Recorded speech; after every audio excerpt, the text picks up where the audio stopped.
The dimensional collapse alarm blared through the corridors of Proxima 9, its piercing wail drowning out the frantic shouts of personnel running in every direction. Red emergency lights pulsed along the walls, casting grotesque shadows that seemed to dance with malevolent intent. Through it all, Lam Dong remained still, her eyes fixed on the holographic display before her, watching as the containment metrics plummeted, one by one. 17-dimensional power grid compromised. Apex predator containment failing. All personnel evacuate to dimensional safety pods immediately. The station's AI announced, its synthesized voice eerily calm amid the chaos. Lam adjusted her translator implant, filtering out the cacophony of alarms and voices to focus on something else entirely. A low-frequency rumble that seemed to emanate from the very fabric of reality. The others couldn't hear it, not properly.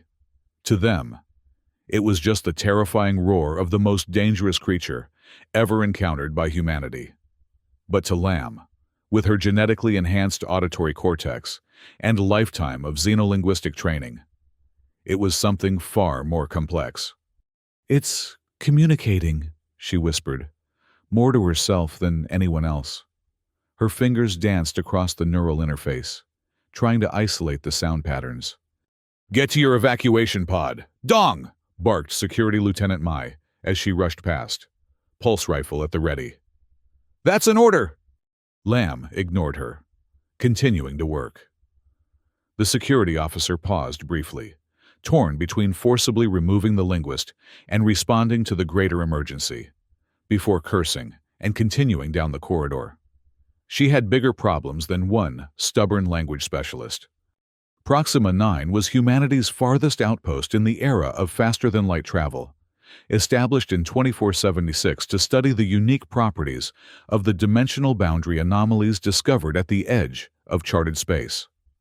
The station itself was a marvel of engineering, constructed across 17 dimensions, with sections that existed simultaneously in multiple states of reality. It was the perfect laboratory for studying entities that defied conventional physics, entities like the Shadow Giant. Captured 3 months ago during a dimensional fishing expedition, the creature had immediately been classified as an apex predator based on its observed capabilities.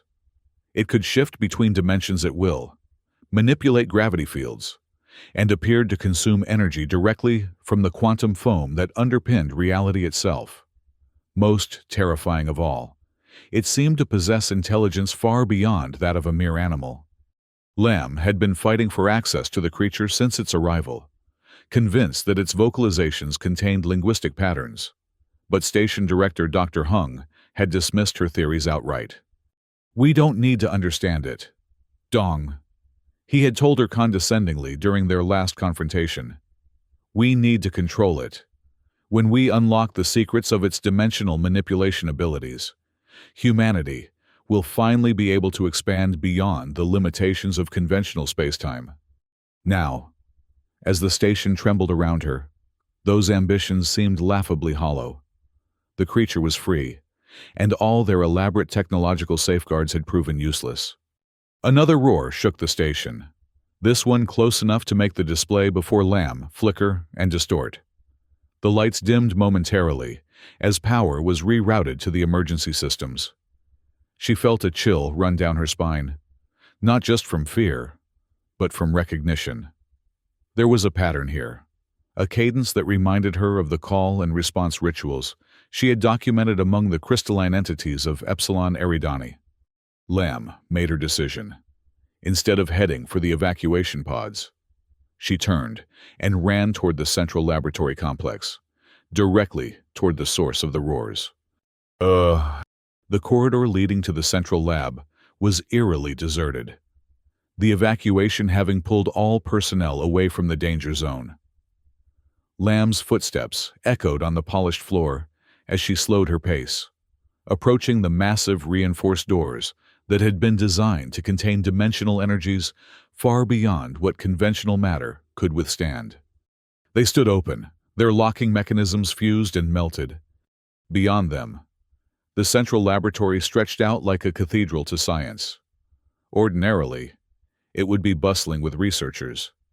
But now, workstations sat abandoned, holographic displays still showing the data their operators had been analyzing before the evacuation order.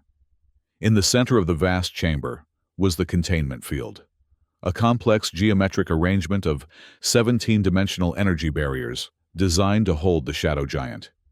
It was empty, the field projectors sparking uselessly. Lamb stepped inside, her heart pounding. She knew she was being reckless, but something deep within her, a scientist's curiosity mixed with an almost primal instinct, told her this was where she needed to be. "Hello," she called out, her voice sounding small in the cavernous space. A sound like thunder answered her, seeming to come from everywhere and nowhere at once. The laboratory lights flickered, and for an instant, reality itself seemed to waver. Then, like oil seeping through the fabric of space, a darkness began to gather before her.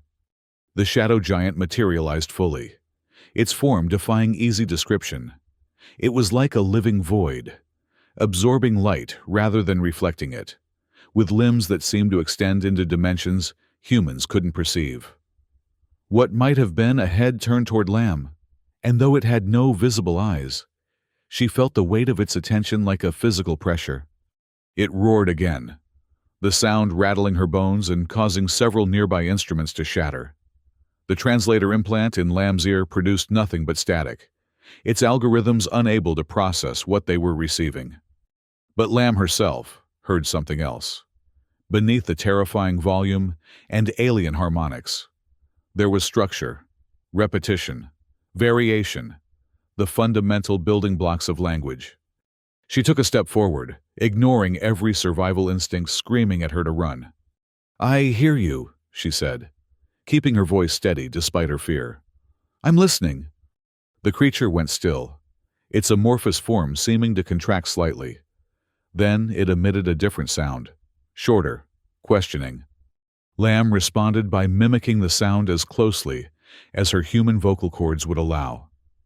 It wasn't perfect, but it was close enough that the shadow giant reacted, its form rippling with what might have been surprise. For the next few minutes, they engaged in this strange exchange, with the creature producing sounds and Lamb attempting to replicate them. Each time, she got a little closer, her xenolinguistic training allowing her to identify the crucial phonemes and modulations that carried meaning.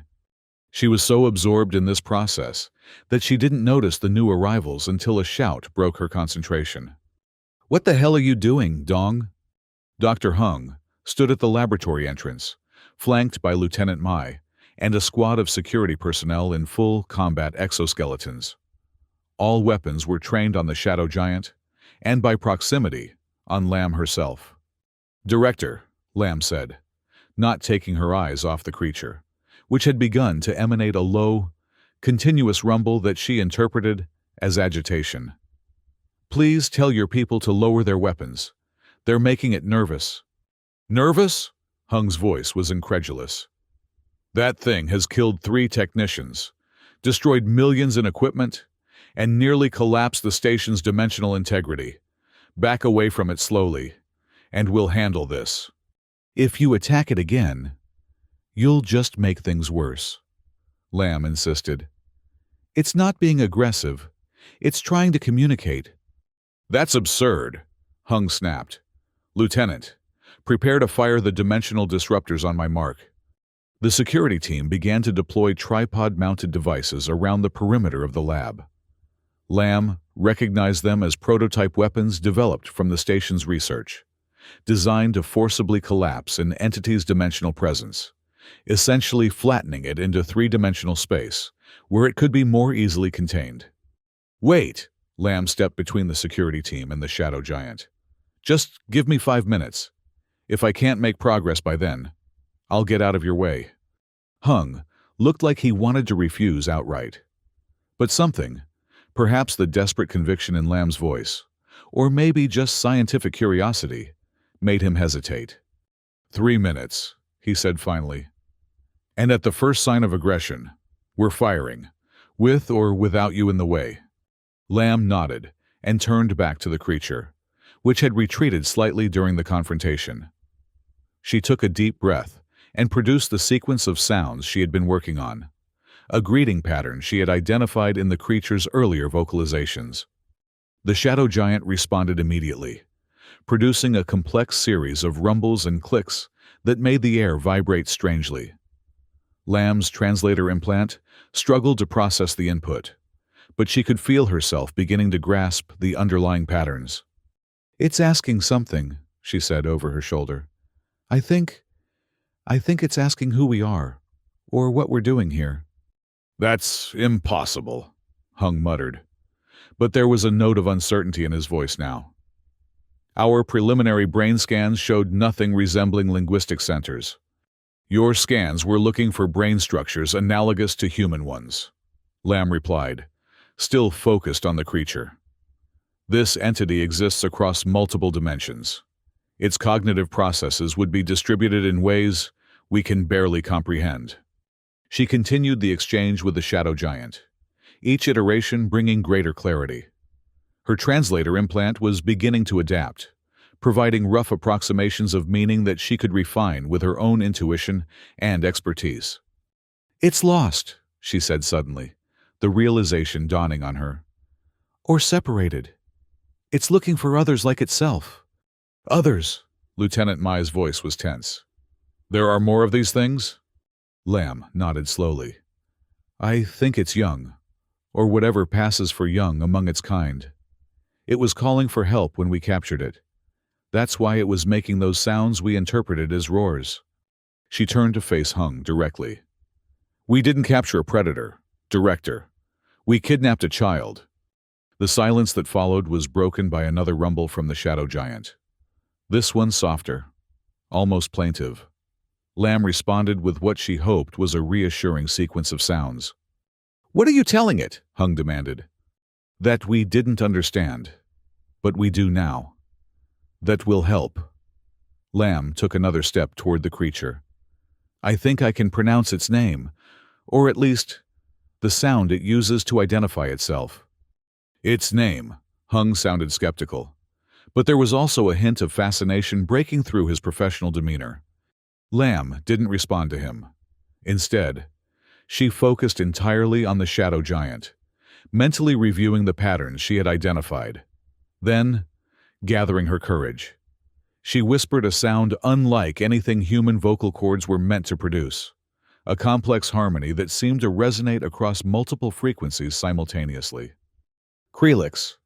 The effect was immediate and astonishing. The shadow giant went completely still, its amorphous form freezing mid-fluctuation. The rumbling that had been constant since its escape ceased abruptly, leaving the laboratory in eerie silence. For a heart-stopping moment, Lamb thought she had made a terrible mistake. Then, with deliberate slowness, the creature lowered what might have been its head in a gesture that somehow conveyed unmistakable recognition. "It worked," Lamb breathed, hardly daring to believe it. "It recognized its name." The shadow giant, Krelix, produced a new sound, a gentle harmonic that seemed to envelop Lamb rather than simply reaching her ears. Her translator implant struggled for a moment before producing a single word: gratitude. The next 12 hours were a blur of activity, as Proxima 9 transformed from a station in crisis to the site of the most significant xenolinguistic breakthrough in human history. The evacuation order was rescinded, though many sections remained restricted as engineers worked to repair the damage caused during Krelix's escape attempt. Lamb found herself suddenly at the center of attention. Her expertise no longer dismissed but eagerly sought. She worked tirelessly, refining her understanding of Krelix's language and building a more sophisticated translation algorithm. With each passing hour, communication became clearer. The picture that emerged was both humbling and profound. Krelix was indeed young, a juvenile member of a species that existed primarily in dimensions beyond human perception.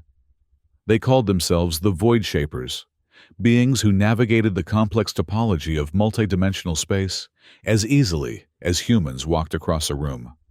"They're not predators at all," Lamb explained during an emergency briefing with the station's senior staff. The energy consumption we observed was just their natural method of sustenance, like breathing for us. They don't hunt. They simply exist in a state that allows them to absorb background dimensional energy. But the destructive capabilities, Lieutenant Mai interjected.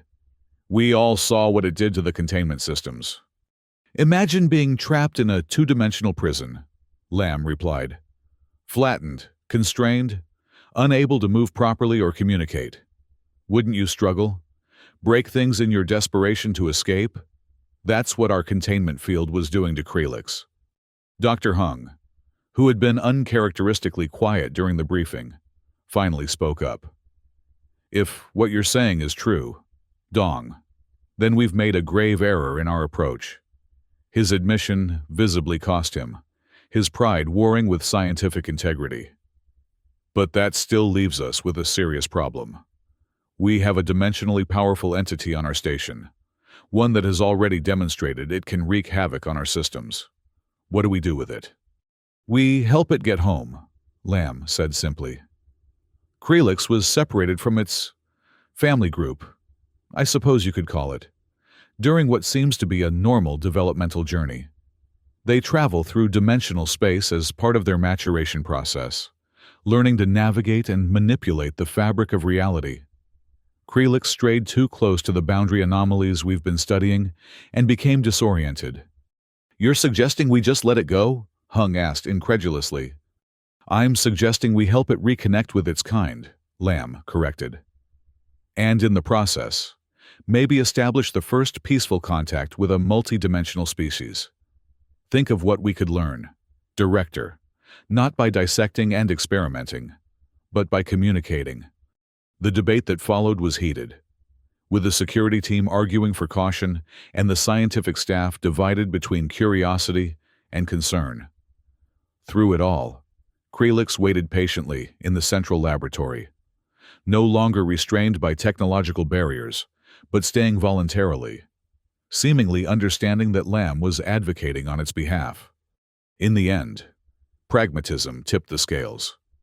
The station's containment systems had already proven inadequate, and no one could guarantee they could hold Krelix if it decided to leave forcibly again. Better to attempt a controlled release than risk another destructive escape. Engineer Tri, who had been quietly working on the problem, presented a possible solution. The dimensional beacon network we use for navigation. We could repurpose it to send out a signal across the dimensional frequencies Krelix's species uses. If they're looking for their lost juvenile, they might respond.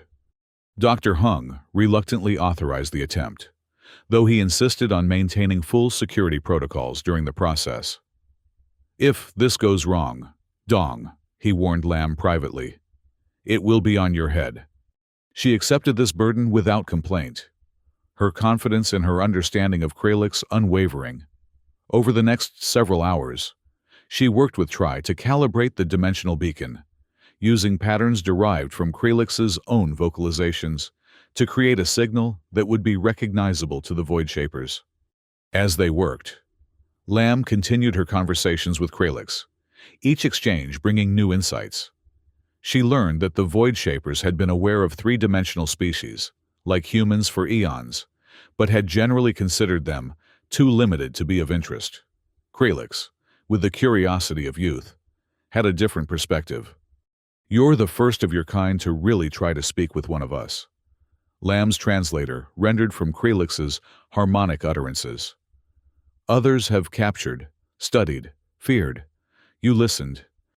It's what I was trained to do, Lamb replied modestly. No. Krelix's response came back. The others here have training. You have understanding. Different. The distinction touched Lamb deeply, validating the instinctive approach that had so often put her at odds with the technological orthodoxy of the scientific establishment. Before she could respond, however, the communication was interrupted by an alert from the station's perimeter sensors. We're detecting dimensional fluctuations, Tri reported, his voice tense. Massive ones, far larger than anything we recorded with Krelix. Lamb felt a surge of both excitement and apprehension. "They're coming," she said. "The other void shapers. They must have detected our beacon." Dr. Hung immediately ordered the station to high alert, but Lamb convinced him not to activate any defensive measures. "If they wanted to harm us, they could have done so at any time," she argued. "They're vastly more powerful than Krelix, and it managed to nearly bring down the station while disoriented and frightened." Reluctantly, Hung agreed, though he insisted on evacuating all non-essential personnel to the station's escape pods as a precaution.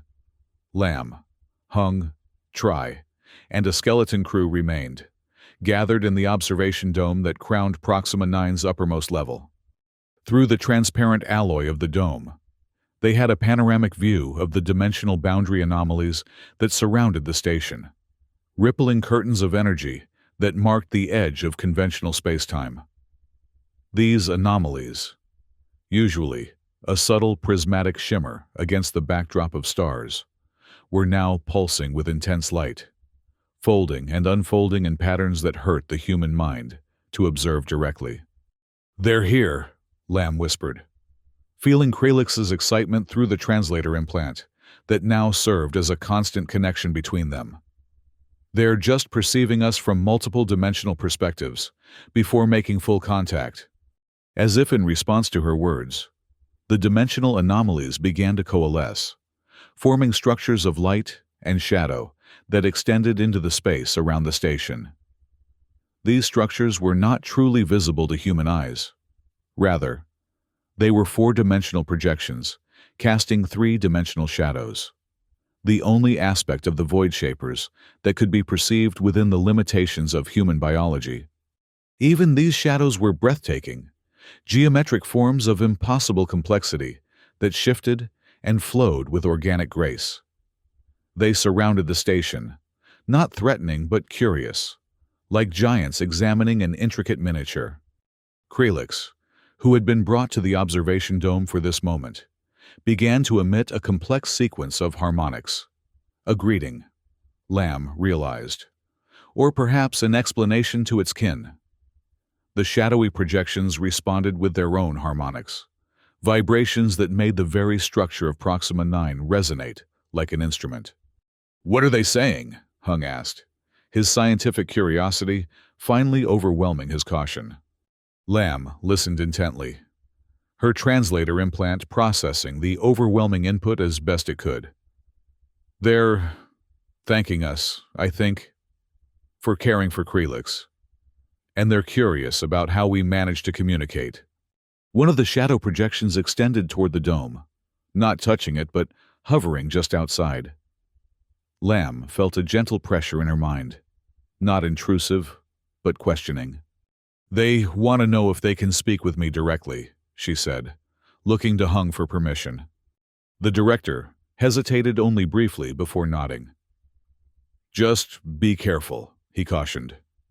"We have no idea what direct communication with a multidimensional intelligence might do to a human brain."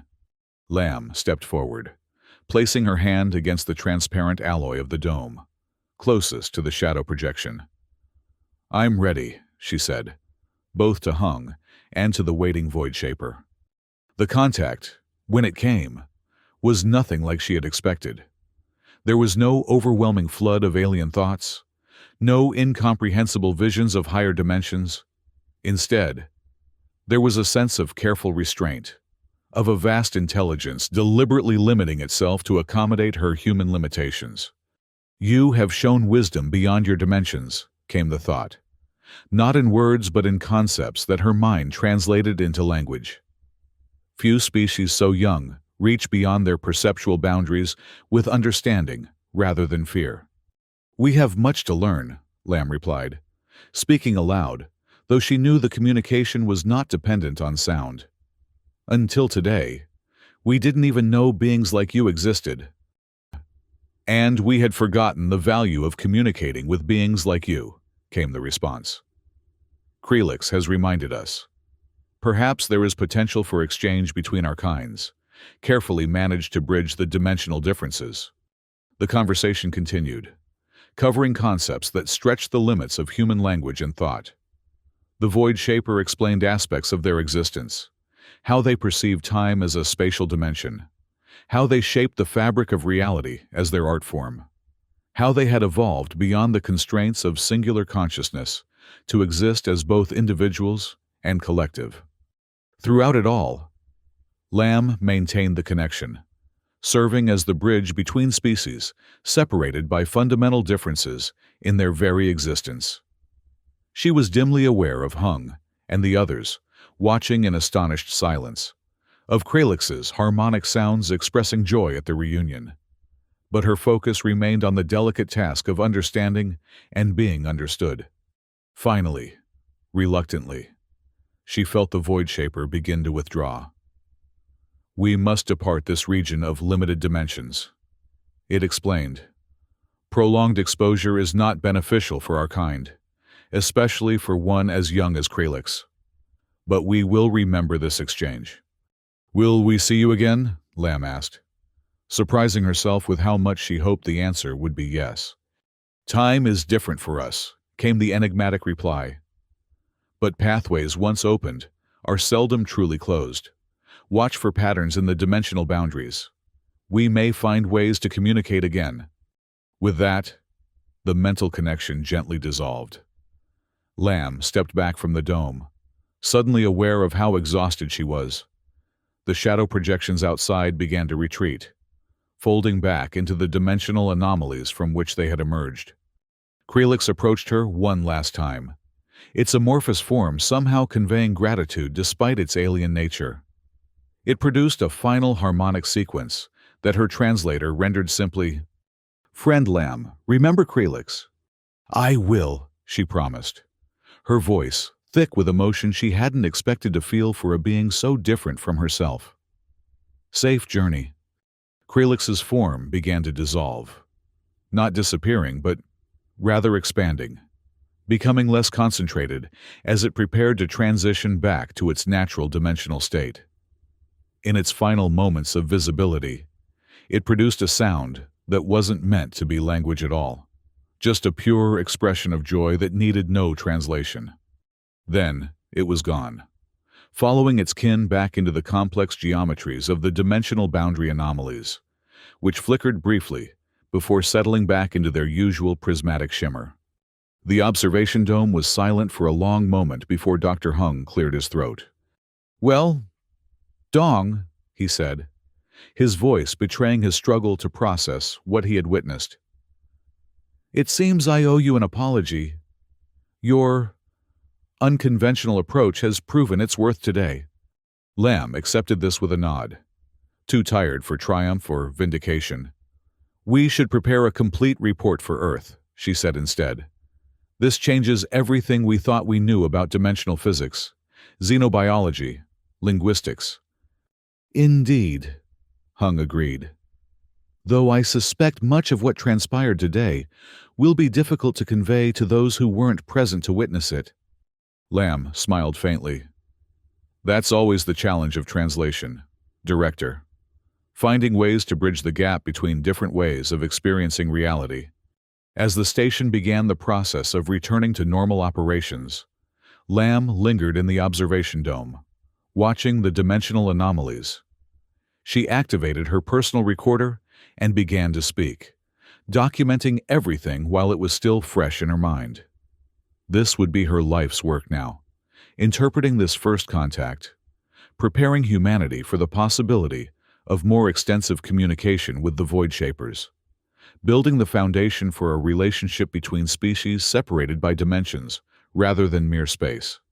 And somewhere, beyond the limits of human perception, she knew Kralix was continuing its own journey, carrying the memory of this encounter back to its kind.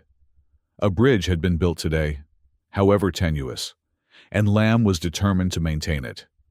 The apex predator that had never truly been a predator at all had given humanity its first glimpse of a much larger reality, all because one human girl had chosen to listen rather than fear, to whisper a name rather than shout a command. As the last of the dimensional ripples faded from view, Lamb whispered once more into the vastness of space. Krelix, and for just a moment, she thought she felt a harmonic response, faint but unmistakable, carrying across the boundaries of dimension and perception. Friend. 3 months after the Void Shaper encounter, Proxima 9 had transformed from a military scientific outpost into the center of a new field of study. Earth's Interstellar Council, initially skeptical of the reports, had been convinced by the overwhelming evidence, particularly the dimensional recording technology that had captured echoes of the Void Shaper's presence. Resources poured in, along with specialists in dozens of fields, all eager to build on Lamb's breakthrough. New technologies were being developed based on insights gleaned from the brief contact, with potential applications ranging from improved FTL travel to revolutionary approaches to energy generation. Lamb herself had been promoted, no longer a junior linguist, but the head of the newly established multidimensional communication division. Dr. Hung, to his credit, had supported the promotion wholeheartedly, setting aside his previous dismissal of her methods in light of their undeniable success. But for all the professional validation, what truly sustained Lamb were the moments when, late in the station's artificial night cycle, she would sit alone in the observation dome and watch the dimensional anomalies. Most nights, they remained quiet, their prismatic shimmer unchanging. But occasionally, just occasionally, they would pulse in patterns too regular to be random, too complex to be natural phenomena. On those nights, Lamb would activate her improved translator implant and listen. The messages were never long or complex. The vast dimensional differences made sustained communication difficult, but they were enough. Brief, harmonic sequences that her translator would render into simple concepts: curiosity, greeting, memory, and always, before the anomalies would return to their quiescent state, there would be one final harmony, one that Lamb had come to anticipate with a sense of wonder that never diminished. Friend Lamb, Krelix remembers. She would respond each time, whispering into the void with the certainty that, somehow, across dimensions beyond human comprehension, she was heard. Friend Krelix, Lamb remembers too. Then, she would return to her work, to the endless task of building bridges between forms of consciousness separated by the very nature of their existence. It was challenging, often frustrating work, but Lamb approached it with a patience and perspective few others could maintain. After all, she had learned from Krelix that understanding begins not with technology or force, but with the simple, profound act of listening and the courage to answer when called. In the vastness of the multidimensional cosmos, what greater wisdom could there be than that?